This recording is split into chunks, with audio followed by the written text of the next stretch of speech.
Hello and welcome to the shack, she says calmly again. Hello, hello. I'm so sorry, but I have been overcome by cake. I made cake. It's very nice. Nice. Is it death cake?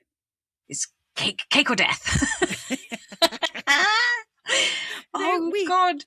We have the title for this week's episode already. Cake or death. Absolutely. Tea and cake and death. Tea and cake or death. What's that from? It's a sketch from a comedian. It'll come to me. It'll come to me. You have to show people the cake. Those of you that are not on video will miss jam and cream and a vanilla sponge. It is jam, 4-fruit jam, and it's actually a buttercream. Nice. If you're going to do it right. Yeah. Oh, shit, and fall back in it. I dropped my fork. It's fine. The cake is fine. It's just the fork. She has shown the fork cake. Off. She has shown the cake to prove that it is okay. The cake is fine. She's saying tea is fine. Cake is fine. Fork is on the side. It's fine. My coffee is fine because I have Baileys in it. Even better. I normally only have that at Christmas, but I got a little tiny bit left, so it just fell into the cup. It's a great way to use up that little drop of leftover Baileys. Straight in your coffee. Yeah, absolutely. Especially because of the theme that we have this week. Absolutely. Can you make more noise? Sorry. I am looking up the quote, cake or death, because so many people have obviously searched this because it comes up immediately. Eddie Izzard. It was an Eddie Izzard sketch. You, cake or death? Cake every time. Cake, please. I can't help it. It's just very funny. I'm sorry. So, yes, it was an Eddie Izzard sketch, and he, talked about offering people cake or death. And that is what we're doing today. I have cake. It is. And we are talking about death. Not being too morbid with it, though. No, hopefully not. The personifications of death. Yes, and how it links with our ghost stories theme this season. I don't know what other themes we're going to have. We've got a whole load of them, but I'm going to keep them secret. You can carry on eating your cake. I will. I'll just mute my mic so I'm not like, you know. Is that when you get fed up? I'm just fed up. I shall go and eat cake. Yeah, go and eat cake. That's great. It's like when they say touch grass, you know? Yeah. You know, when you've been online too long and you're starting to get weird ideas. Yeah, touch grass. In this case, eat cake. Eat cake. Does the same thing. It grounds you. It does. It does indeed. Or sends you off on a sugar high. Yeah. One of the two. I have here a little introduction that says, death, friend, foe, or ferryman. Swing that light. Where is it? Oh, it's here. You can only just see it now. I am swinging the light. Tonight we're stepping into territory that sits behind every ghost story ever told. Before there were spirits rattling chains, before there were haunted houses and whispering corridors, there was something far more fundamental. You just keep eating cake. There was death. It's not even death by chocolate, is it? Because there's no chocolate involved. No chocolate in that one. But I tell you what, that was the biggest bite I think I've ever taken. I wasn't sure. I had to come up for air there. Cool. In modern films and television, death is often portrayed as something malevolent, a force that hunts, that plots, that refuses to be cheated, a calculating presence that seeks balance through destruction. The Final Destination series is a perfect example of this version of death, almost vindictive when denied. But historically, culturally, death has worn many faces, and not all of them are cruel. That's very true. Yeah. But I have a question for you. Go. Why do we give death a face? Death is universal. Every culture, every civilization, every human being encounters it. And yet we almost never leave it as an abstract event because we do give it a shape. We give it personality and we give it intention. Sometimes it is a destroyer. Sometimes it is a guide. And sometimes it is a protector. Sometimes it is simply inevitable. What does it say about us that we feel the need to personify the end of life? We do. We do. I'm reading Terry Pratchett at the moment. And Terry Pratchett's version of death, I find hysterical. I absolutely love it. And just for the record, the guy who reads the audiobook does it beautifully. Because he gives it this really sort of slow, drawling voice that's really quite ominous, but not at all. So if we travel back to ancient Egypt, we find not one god of death, but many. Perhaps the most recognisable today is Anubis. Anubis. Anubis, the jackal-headed deity, often portrayed in modern media as dark or sinister. In reality, Anubis was a guardian. He protected graves. He oversaw embalming, and he guided souls into the afterlife. He wasn't there to harm the dead, but to ensure their safe passage. For those whose hearts were heavy with wrongdoing, there was Amit, the devourer. If your heart failed the weighing ceremony, she would consume your soul. Not torture, not punishment, simply annihilation. The dementors, isn't it? Yeah, like worse than death. Yeah. Yeah, they take your soul, so you become a shell. Mm. In this culture, death was part of a process, structured, ritualized, almost administrative. It wasn't chaos, it was transition. We move on now to Greece and the guide of souls. The Greeks developed a fascinating idea. I don't even know if I can say this. The Psychopomp. Is it just psychopomp? Psychopomp, literally guide of souls. I think it's a lovely word. The psychopomp. One of the earliest was Hermes, who escorted the newly deceased to the river Styx. From there, they were handed to Charon, the ferryman of the underworld. Is it Sharon or Charon? No, I'm not sure, but it could be Sharon. Sharon as the ferryman is quite funny. Sharon the ferryman. Death here was a journey. And then we oh, here's the words. And then we meet Thanatos. Thanatos, I would have got that right. Often described as the personification of peaceful death. My grandma had a peaceful death. He was not war, not plague, not slaughter. He represented the quiet end.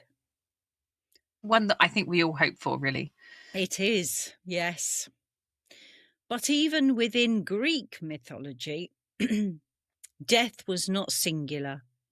There were darker forces tied to violent ends. There were embodiments of suffering, doom and retribution,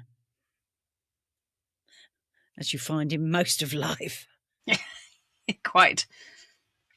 Already we see something important, that death is rarely one thing. It is as complex as life itself. I think that's it. Everybody's got their own little story of, like, a loved one or someone they know that died in so many different ways. I find that with, like, my cancer story, and other people go, oh yeah, I had breast cancer as well, but totally different story. Absolutely, yeah. It's that thing of the fact that every experience is inherently unique to the person that experienced it. So you had an experience of something. Yeah. Somebody else had the experience of the same thing, but it affected them in different ways. It caused different complications. The treatment was different. The treatment was different. It's cancer, but all these cancers are so different and react differently to what's going on in your body. So every death is different. We're on to Rome now. The Romans continued this multiplicity. Mors, M-O-R-S, was their equivalent to Thanatos. Pale death, as described by Horace, who visited kings and paupers alike. There's lots of more words now. There was Libitina, associated with funerals and burials. There were the die inferi. And now we do. I think it's D. It's DI, I think, or DI, I think. It's spelled D-double-I. Yeah. So you think it's DI? It's either DI or DIE, or it's the two different ways that we say I. Yeah. Or E in French. Yeah. And we put the two together. So it's DI, I think, but I'm not 100% sure. Well, we could just say die. Well, I mean, it would be it would fit, wouldn't it? It would. If anyone knows the proper thing, you can let us know.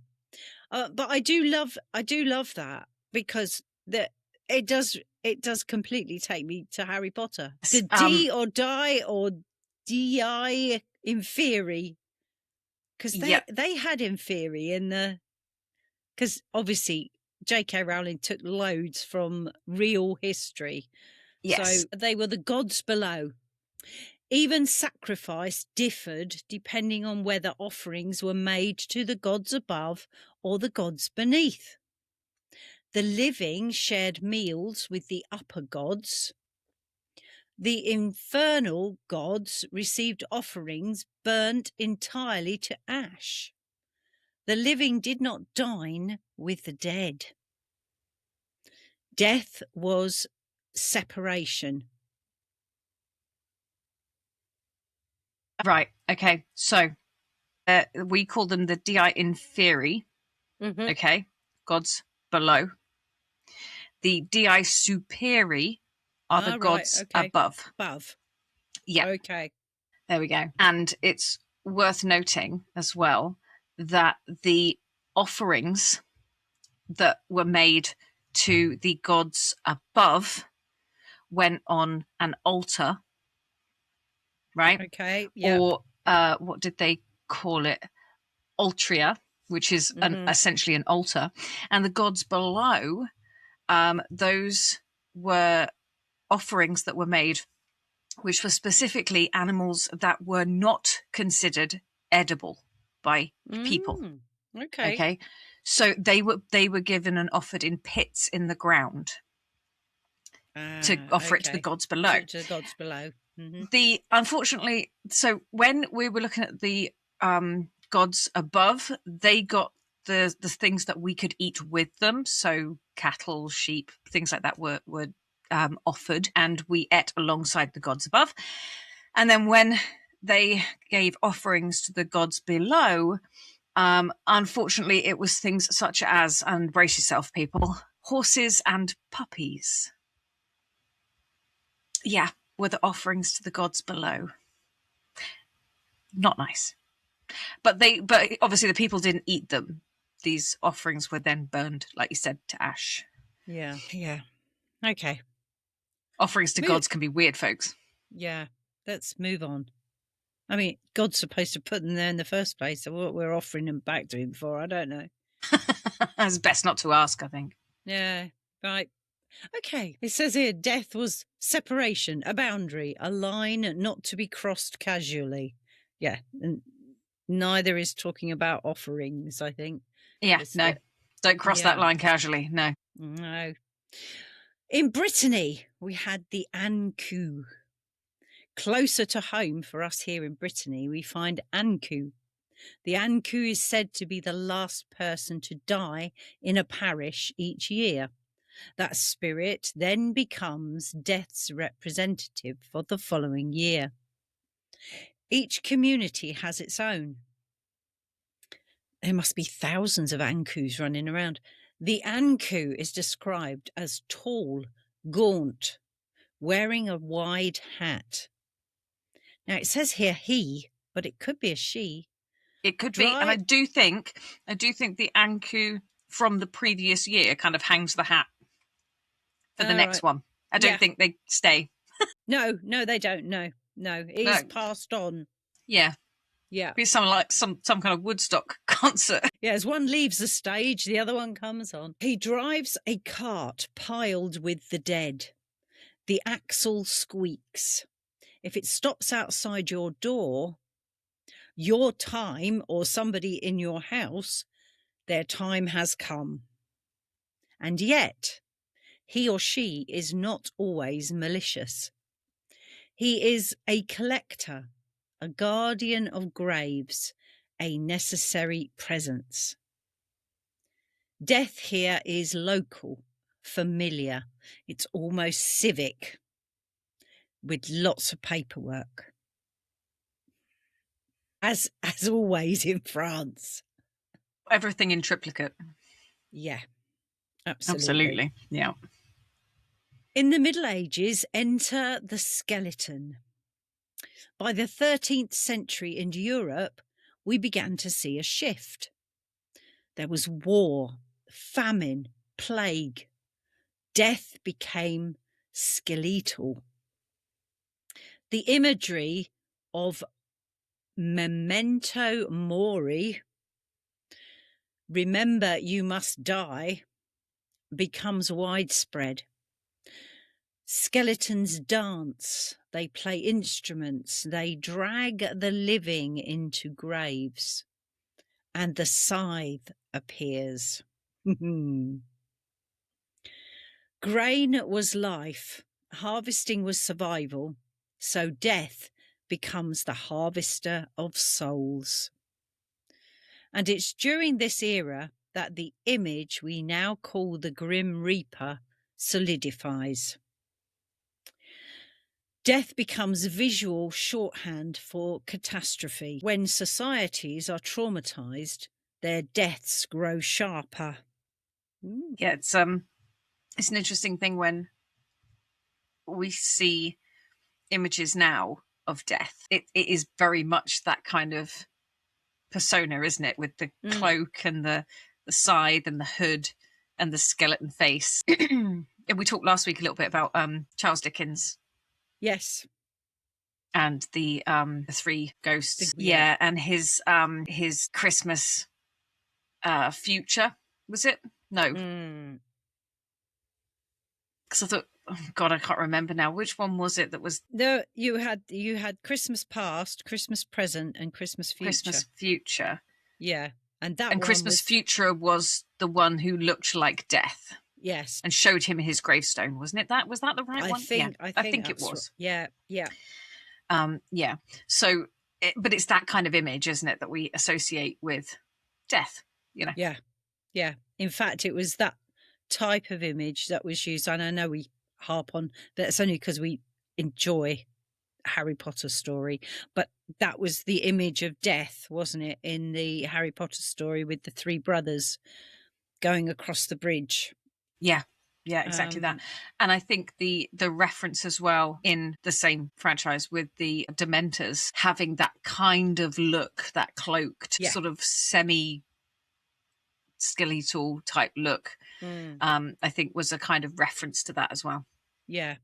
Although the Dementors were supposed to depict depression and the sucking of all the joy out of you. Yeah, absolutely. But if you're gonna put a personification on that, if you're gonna make depression look human, yeah, it almost it crosses over, doesn't it? With yes, that, it does. Yeah, with that death look. So yeah, because it's like that lifelessness, really. Yeah, Yeah, yeah, and that feeling that you'll never be happy ever again. yeah, You know. yeah. Yeah, it's quite bleak. It very, yeah. Okay, so moving to the Victorian era, and there is a softening there. By the Victorian period, It's starting to get a bit more sanitized. Yeah, death was still common, obviously, but the portrayal shifts again. It was influenced by artistic movements and changing attitudes, and death becomes gentler in some depictions, sort of angelic, beautiful, and calm. Although that wasn't true of everybody, but that was how society it was put across. A companion at the bedside rather than a predator in the field. Even it became a kind of instead of death being the fear, the concern, it was death coming to take you to the next thing. Yeah. So like you said about it changing and becoming more angelic, more calm, but that sort of ferryman, if you like, the one that just goes, well, hey, look, this is just the way it is, and I'm going to take you from this place to another place, and actually a support in that transition, you know, rather than it just being about you actually fear death. So even the title, the Grim Reaper, gains popularity during this era, although the imagery predates it. Death becomes less mocking and more solemn. So now we're sort of whizzing through to the 20th century judgment and scale. It's that whole balance of scale, that kind of scale, rather than the massive scale of death. Yeah. The First World War changes everything. Death is no longer an individual visitor. It becomes vast, millions upon millions, towering over battlefields, gathering thousands at once. And artwork from this era often portrays death as almost disappointed. I think disappointed that he has so many to take. A paternal figure observing humanity's capacity for self-destruction. And boy, oh boy, don't we do it over and over and over again. Yes, unfortunately, it is just history repeating itself, isn't it? We could go into so much depth on that. Yeah, and I think it is so much that when you look at the ages of like the average soldier that died, they were young. They were young, very young. Very young. And what a waste of lives. That you just don't know what they would have done. We lost the artists, the musicians, the doctors, the creatives, the scientists, the bloke next door who was kind to everyone in the street. That's when it's all just such a waste. And don't just don't even get me going on what happened in the gas chambers and things. That I can think there where it says, my next line says, even death appears overwhelmed. You can just Yeah, I think it's when it starts to become, when there's like so many people have died at this point that it's not surprising anymore. It's not shocking anymore. It's no, normalized. yeah, Because there's just so many. And I think part of humanity does that because in some kind of response to try and protect itself, you know, where if you had to feel for every single one of them, you would, you just yeah. couldn't function. So you have to find a way of normalizing thousands upon thousands of deaths. I mean, Yeah, we're no, it's talking just tragic. millions. Yeah, Yeah, yeah. when you count everybody, it's millions. And what for? But yeah, I can see even death appears overwhelmed. I think people themselves become overwhelmed. I mean, I know in myself, I can get so overwhelmed with what's happening today, with the different things that are going on, that in the end you have to turn off. Yes. Yeah. Turn off and turn to something else, Yeah, nicer, I think you just calmer. need that escape Yeah, sometimes, just that escape to listen to something else, to do something else, to hear stories of other yeah, things as well. yeah, Something a little bit more positive. yeah, yeah, Yeah. absolutely. She says whilst doing a podcast about death. We It's did great say, here. yeah, we're okay. It's a bit like we said, it's a bit like therapy, in the fact that we can talk about it, move on, understand it a little bit more, not be so scared of it, maybe. Mm. I do think it's seeing how death has changed over the years, in different cultures as well. That it's a different thing altogether. People celebrate, They have celebrations of life anniversaries of now. death. Yeah, Yeah, it's and they have cultures where they literally take the heads of their grandparents from, like, the skulls from their mantelpiece and parade them down the streets. It's, yeah. And to me, that's like, that's not what I would expect to be doing on a no, Wednesday afternoon or whatever it is, but actually quite healthy in a way to have that kind of relationship with death, that yeah, it's not so big and scary, that it's literally the next step that you mm, take at some mm, point. Devastating that some people have to take that step and it's not within their power, mm. Yeah, you know? yeah.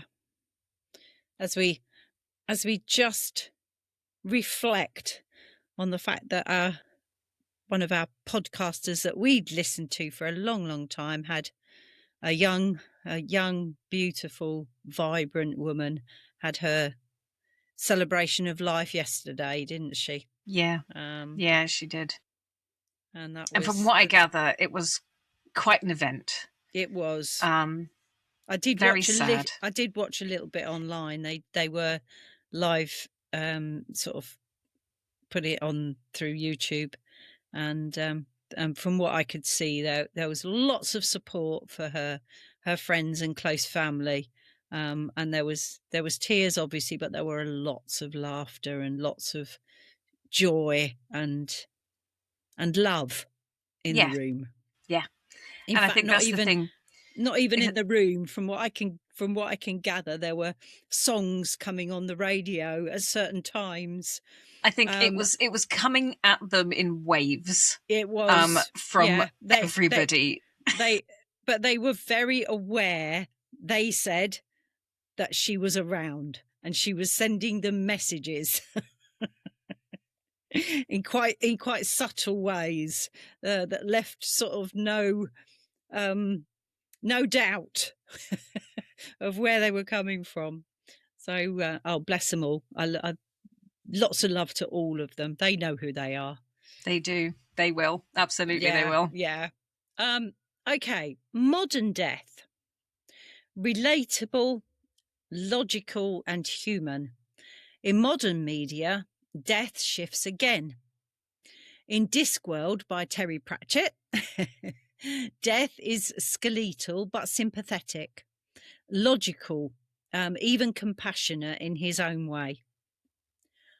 In Death Like Me, That's Dead Like Me. In Dead Like Me, sorry. I can't read. For those of you that don't know, Dead Like Me is a series. It didn't go on for very long, but it was a brilliant series. Okay, Grim Reapers are bureaucratic employees. Actually, very funny. It's funny. A very amusing. It can be dark in places, but it's light humor. It's light-hearted. Yeah. And it's interesting because when she becomes a Reaper, she wants to try and save people from this fate. And not only does her boss explain to her that she can't do that, it's not within her power to do that, and it throws everything out of whack if she tries to do that. She does on one occasion, and then she realizes how wrong it goes. And it all gets out of control, and she ends up having to accept the fact that she did that. And it's worse. Yeah. But yeah, it's a really good series. If you haven't seen it, it's you're getting on a bit now, I think. It's but is that like messing with the timeline continuum or something? Not quite. But sort of. But sort of, yes. Because you're actually making something happen that actually is not meant to happen. Yeah. Yeah. And it was not down to her doing anything. It was down to her not doing something. So, right, okay. She was not doing her job. Her job was to take that soul and allow it to go through. And it was interesting because actually in some of they have to go to their lights, right? And there's like the little girl when she moves on, and hers is like this big sort of smoky scene out through the trees, and there's like a Ferris wheel, and you're seeing the lights from all the stuff, of like a really fun place to be, and that's her lights that she goes towards. And yet one other person who goes to their lights, and they're standing on a cliff, and their lights are at the bottom because they love base jumping, so they jump into their lights. And it's like, I love it. It's a really good way of portraying it. So anyway, that's Dead Like Me. It's a series. Oh, cool. In Meet Joe Black, Death takes human form. I don't know that film either. I have seen it, but I don't know it well. All right. In The Sandman, Death appears as a calm, kind young woman. Increasingly, Death looks like us. Attractive. There you go. Looks like us. Just like us. Thoughtful and conversational. Stop and have a drink and a cup of tea and a bit of cake. Perhaps giving Death a face we can recognise makes the idea less overwhelming. Perhaps we are not softening Death. Perhaps we are softening ourselves. Yeah. Across cultures, Death has often been female. I don't know this word. Santa Mert. Sorry, hang on a minute. Mert? Santa Merta. Santa Merta. Santa Merta. Yeah. There's more of a Santa Merta. It's a bit of a in there somewhere, but I'm not sure because I'm... And I'm just doing it with a good old Cockney accent. Yeah, Santa Merta, a skeletal saint venerated by millions. Or there is Kali, both sorry, Kali. Kali, okay, Kali. Thank you. Kali, as in mother and destroyer. I think Kali is referenced in one of the Indiana Jones films. Oh, right, okay. Temple of Doom, I think. There's Morrigan, the War Crow. Oh, wow. I need to find... Morrigan is a force. Anyway, carry on. Yeah, we need to find out more about these. Now, oh my goodness. Erishikiel? It's Erishikiel, I think. Yeah. Erishikiel, Queen of the Underworld. Wow. Women have long symbolised life. It is perhaps unsurprising that they also symbolise its ending. Creation and destruction are rarely far apart. Yeah, there's also the lion-headed goddess Sekhmet. Mm-hmm. Did we say that one? No, we didn't. No. There's also that one that's ancient Egyptian. Right. According to legend, her bloodlust nearly destroyed the world. Yikes.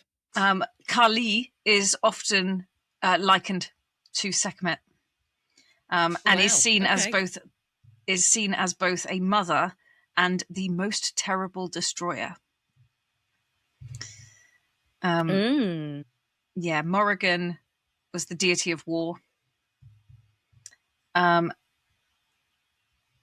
Her form of Bav, the war crow, foreshadows death to all. My goodness. Yeah. And yeah, there was a thing there, the Gaulish goddess, and I'm not sure if I can say her name. It's also, there's two different versions of her name. One is Cathubodua, and the other one is just Bodua, and that she's seen as a similar version, I think, to the Irish Morrigan. And her name means battle crow. Oh, wow. Yeah, there's a lot going on. There is. Well, talking of crows and other animals, I know it's a bird. Animal death, because not all deaths, as we know, are human. Across the world, animals have carried the symbolism of mortality. Owls, crows, there you go, there's the crow, hounds, and lions. Creatures that seem to appear at battlefields, at graves, in forests, and in mythology. And sometimes, did you need to say more about that? I was just going to say that there is the great hound of the underworld. It's Irish, and it's called Cosy. And it is about the size of an ox. All right. So we're talking about a big one. And it's moss-like green fur. It could hunt silently and unnoticed. Its 3 barks or howls were deadly to the listener if safety was not achieved by the 3rd bark or howl. So they had to seek refuge. If they couldn't seek refuge by the 3rd bark, then that's it. You were gone. Well, I'm wondering if that was where the like the reference of the Grimm, the death omen. But I think it's different when you're talking about something that causes death and something that is an omen of. Is an omen of, yeah. But something I was listening to last night, and that was about omens of death. And they were talking about dogs in particular. And one of them was called the Grimm, and one of the others was called Padfoot, which was interesting. And those of you who know Harry Potter know that that's the two things are not the same, but come sort of canine-like. Canine-like, yeah. So I was just going to say there's another one, because the Maori people found a death god when they found New Zealand. Oh, right. On the mountains of the new land lived and I've got to try and get this right because this is a strange word. It's Pouakai. Wow. So is that Poke? I'm not sure. Anyway, it's known as the Hast eagle. It's a great eagle that hunted the mighty moa. Wow. Now, if you know anything about the moa, it's a flightless bird that weighs about 250 kilos. So the eagle that hunts something that size is a fair shout. Anyway, it was said to be a monstrous killing bird that killed people too. and thus became the symbol of death. So sometimes death is not a person at all. Sometimes it is simply nature reclaiming what was always hers. Now, I've got a closing down, but I didn't know if you had any more to sort of add to any of that before I just sort of round up, really. No, I think you can go for it. Go ferret. Go ferret. Go ferret. Or go ferret. Everything else here in my notes you've touched on already, so okay. I think we're good. That's cool. So across history, death has been a ferryman, a bureaucrat, a warrior, a mother, a saint, a skeleton, a guide, or something animal-like. It has reflected famine and faith, war and wonder, and fear and acceptance. Perhaps the many faces of death do not tell us what death is. Perhaps they tell us what we are. Yeah, absolutely. Having to put ourselves onto it. Every culture shapes death in its own image. And maybe that is the most human thing of all. There you go. Yeah, absolutely. So I think when you can look at... It says here, that's all right. If death knocked on your door tonight, we hope it doesn't, but if it did, what would you want them to look like? I think, and this is actually really interesting because I've recently listened to the book Contact. There is a film that came out with it as well. And the book is very, very similar, but there's more than one person that goes in the ship. Anyway, they go to meet quote unquote aliens. Okay. And each person that goes is met by somebody they recognize, right? Because the other beings felt that it would make more sense to them, that it would be more comfortable for them. And I think that's the kind of thing that I feel like it would have to be somebody that I knew wasn't alive, because if they were alive, I just think they'd come around for a coffee. Do you know what I mean? Yeah, and cake. Cake, of course. There's always cake. I think we talked about that in a previous episode, didn't we? When ghosts were coming. A long time ago, when we were talking about ghost visitations, a bit like when Santa comes. That's right. And we leave him out bits to eat. Yeah. We said that. Did we have to do that for ghosts arriving? Did we have to leave out cake and cookies? And what is it? Mort likes? He likes pastries. It was pain au chocolat.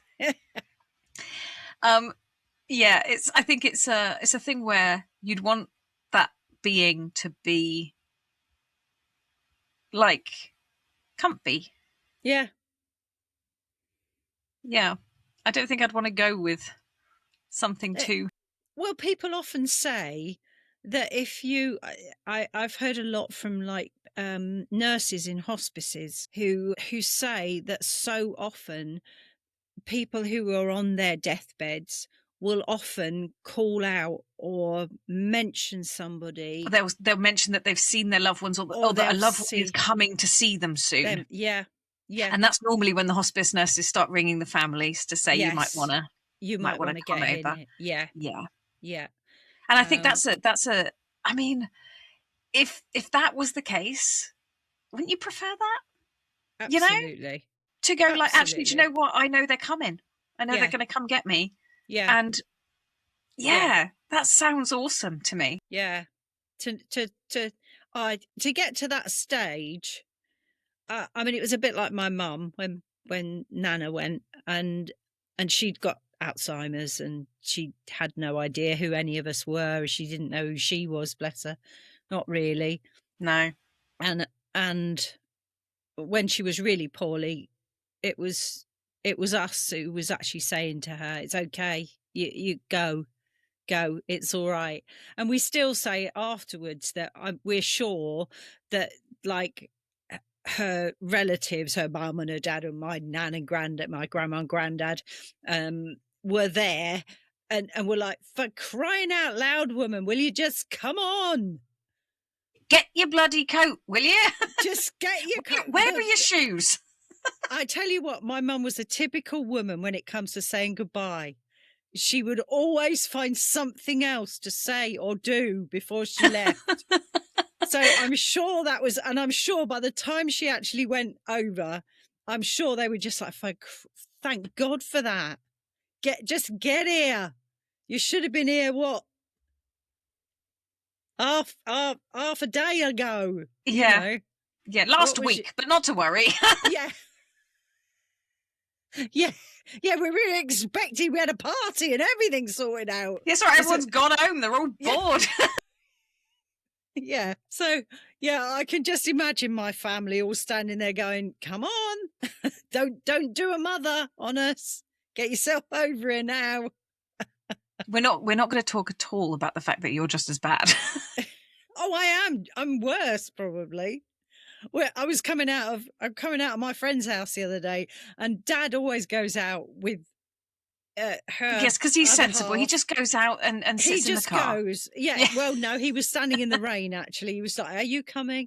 And just as I'm coming out, I'm going, "Oh, hang on a minute. I'll just show you this on the." Oh, Dad. Oh, here we go again. Yeah. Here we go again. So yeah, I would probably be. Oh, let me just show you this on the phone. You know, I saw something the other week. You'd be like, for crying out loud, mother, will you just go? I know it, because you're just as difficult to get off the phone. Yeah, you know, because then you just start up another conversation, or off the podcast, or anything, or off the podcast. Yeah. Well, we close down at the end. We close for you guys, and then we're stuck for another hour just talking. We'll have to start having Patreon where they just get to see what we chat about. Yeah, that's it. Yeah. Okay, so we've decided we'd like somebody that we know to just come and drag us. Yeah. Just come on, sort it out. Yeah. This way, off we trot. But what would you like to see when your time comes? So, other than that, keep your minds open. And your lamps lit. And we will see you again next time at the Freaking Shack. Goodbye, everyone. Bye-bye. Thanks for hanging out in the shack with us. If you've got a strange story, theory, or even just a spooky question, send it to shackpackinbox@gmail.com because we'd love to hear from you. Follow us to ensure that you never miss an episode of The Freaking Shack, because listening to us is much cheaper than therapy and slightly more spooky. Until we meet again next week, Shackpackers, take care.